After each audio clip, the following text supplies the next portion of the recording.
11,820 કરોડ પાછા ખેંચી. નમસ્કાર, સ્વાગત છે આપનું આરબી ન્યૂઝના ટોપ 10 સમાચારમાં. હું અશ્વિન રાઠોડ. ડોલર સામે રૂપિયો ગગડતા વિદેશી રોકાણકારોએ મોં ફેરવ્યું.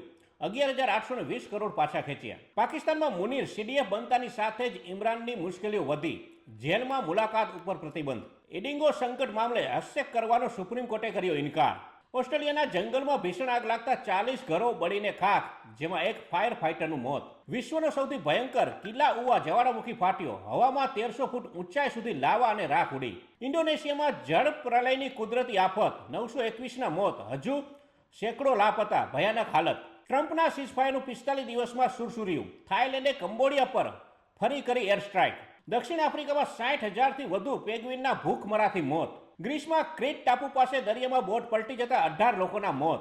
ફ્રાન્સના ક્રિસમસ માર્કેટમાં બેકાબુ કાર ઘૂસી જતા 10 લોકોના મોત. તો આ તારના ટોપ 10 ન્યૂઝ અને હું હતો આપની સાથે અશ્વિન રાઠોડ. જય હિન્દ, જય ભારત.